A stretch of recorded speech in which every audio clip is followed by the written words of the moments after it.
Good morning, everyone. So, in the today's class, we are going to discuss our new topic of the R6 chapter, that is self-induction. देखो बच्चे, it is similar to normal other topics. तो देखना क्या करने वाले हैं हम इस टॉपिक के अंदर, यानी कि एक्चुअल में सेल्फ इंडक्शन होता क्या है. देखना सेल्फ इंडक्शन.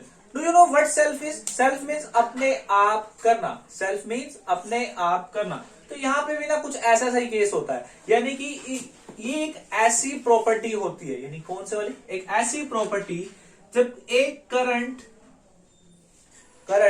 फ्लो करता है किसी इंडक्टर में से. Inductor is the simply the shape of the solenoid.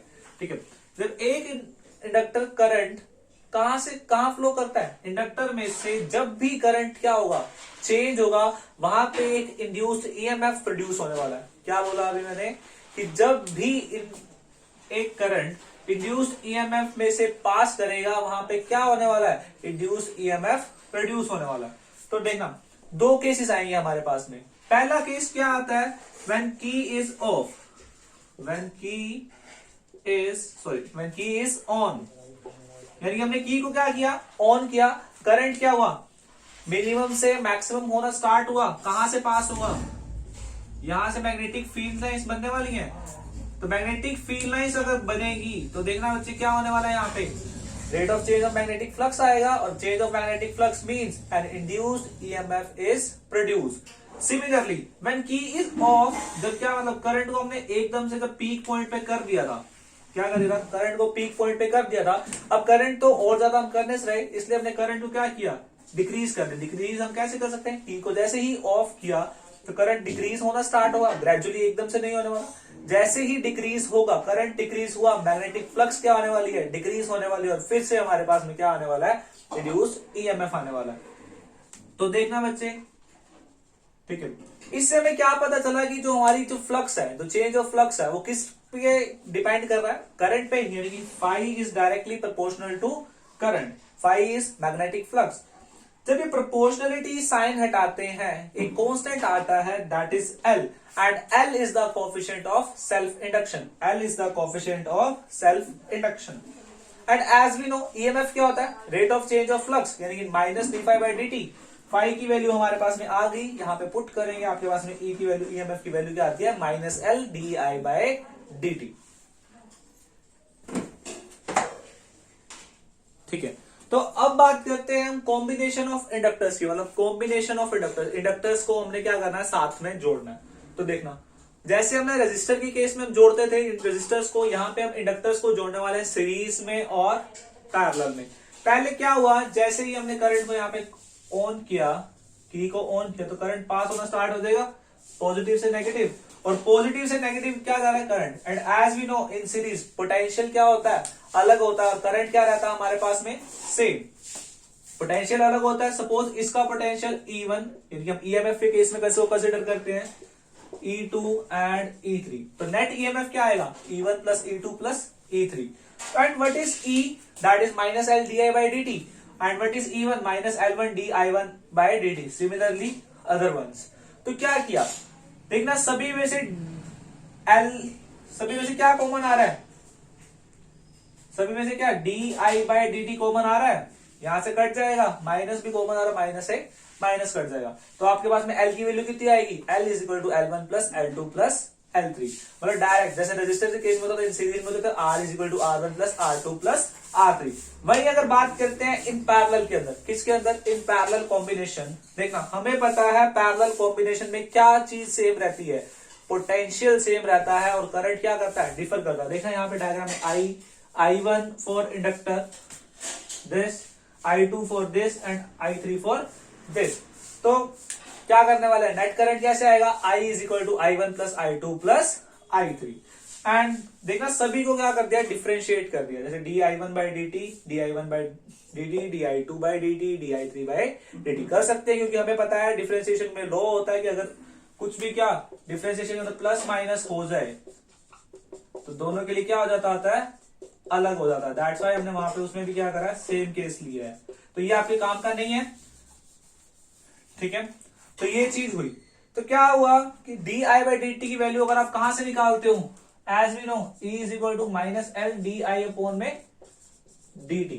तो e की वैल्यू क्या आई, di बाई dt की वैल्यू क्या आई, माइनस ई अपॉन में l। देखना यहाँ पे प्लॉट करी, सभी की वैल्यूज प्लॉट करी, माइनस कॉमन आके फिर कट जाएगा और ईएमएफ भी कट जाएगा बिकॉज ईएमएफ इज सेम। तो हमारे पास फाइनल रिजल्ट क्या आता है for the parallel combination of inductors का, 1/L is equal to 1/L2 plus 1/L3 plus 1/L1। So here is the topic of combination of inductors and self induction. Next we are going to start the self induction of a solenoid.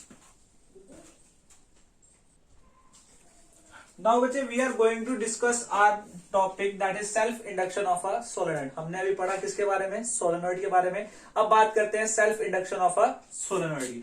देखा self induction of a solenoid का मतलब क्या हुआ कि वो अपने अंदर की क्या उसकी क्या खुद की कैपेसिटी इंडक्शन करने की, यानी कि ईएमएफ प्रोड्यूस करने की वो क्या आने वाली है वो हम निकालने वाले हैं। और सेल्फ इंडक्शन हमने क्या अभी कोएफिशिएंट ऑफ सेल्फ इंडक्शन पढ़ा, दैट इज कैपिटल एल। ठीक है, तो देखना जब हमने क्या किया, ये हमारे पास में इंडक्टर है हैविंग लेंथ, या एक सोलेनॉइड लिया जिसकी लेंथ क्या है आपके पास में एल और नंबर ऑफ टर्न्स क्या ली कैपिटल एन। जैसे ही की को ऑन किया करंट प्रोड्यूस होना स्टार्ट हो जाएगा और हमें पता है अगर करंट जाएगा किसी सोलेनॉइड में से या किसी इंडक्टर में से वहां पे क्या बनने वाला है, ईएमएफ प्रोड्यूस होने वाला है। ठीक है, तो देखना हमें ये भी पता magnetic field due to a solenoid क्या होती है, फोर्थ चैप्टर में हमने डिस्कस करा। Magnetic field due to a solenoid क्या है आपके पास, B is equal to mu naught capital N by L into I, where mu naught is permeability, I is current and N is the number of turns of coil and L is the length of that solenoid. And as we know flux क्या होती है, अगर obviously बात है magnetic field line यहां से कुछ इस वे में पास होने वाली है, कुछ इस टाइप से, और मैग्नेटिक फील्ड लाइंस यानी कि मैग्नेटिक फील्ड लाइंस पासिस हुआ unit surface area is called magnetic flux, और यहाँ पे क्या आ रही है NBA। तो देखना मैग्नेटिक फील्ड क्या है हमारे पास में, मतलब magnetic flux due to this magnetic field is given by, value put कर दी यहाँ पे 1 और 2 की, कहां पे, इसके अंदर। ठीक है, एंड एज वी नो अभी हमने जस्ट पढ़ा कि सोलेनॉइड का फ्लक्स का फॉर्मूला क्या होता है, phi is equal to B L I, phi is equal to L I, sorry phi is equal to L I. तो देखना दोनों चीजें अगर लेफ्ट हैंड साइड इक्वल है तो राइट हैंड साइड को हम क्या कर सकते हैं, कंपेयर कर सकते हैं। देखो by comparing third and fourth, compare करने में एल की वैल्यू क्या आई आपके पास में, mu naught N square by L into A. पर देखना अगर हम नंबर डेंसिटी की बात करें, and what is number density, that is small N, number of turns per unit length. तो number of turns per unit length की value क्या होती है, स्मॉल एन। तो अगर इसको बनाने के लिए यहाँ पे तो एन स्क्वायर है ना हमारे पास में, और यहाँ पे क्या है एल है, तो एल से मल्टीप्लाई एंड डिवाइड कर दे ताकि हमारे पास में क्या आ जाए, स्मॉल एन स्क्वायर आ जाए। देखना L is equal to mu naught N square by L square A into L. तो एल यानी सेल्फ इंडक्शन ऑफ सोलेनॉइड की वैल्यू क्या आती है आपके पास में, mu naught N square A L. तो इससे क्या पता चला, मतलब इससे फॉर्मुलेशन क्या करी, हमने कंक्लूजन क्या निकाला कि जो हमारा self induction of a solenoid है वो डायरेक्टली प्रोपोर्शनल होता है किसके, नंबर डेंसिटी यानी कि number of turns per unit length. अगर स्क्वायर की बात करी जाए तो यहाँ पे स्क्वायर है, और डायरेक्टली प्रोपोर्शनल हो रहा है किसके, एरिया के, और क्या डायरेक्टली प्रोपोर्शनल हो रहा है परमेबिलिटी यानी कि म्यू नॉट। अगर इन केस हमारे पास में क्या दी जाए, रिलेटिव परमेबिलिटी दी जाए यानी कि के, और के क्या होता है, mu r over mu naught, where mu r is relative permeability and hence हमारे पास में यहां से वैल्यू निकाल देंगे और उसमें प्लॉट कर देंगे। So it is a topic of self induction of a solenoid.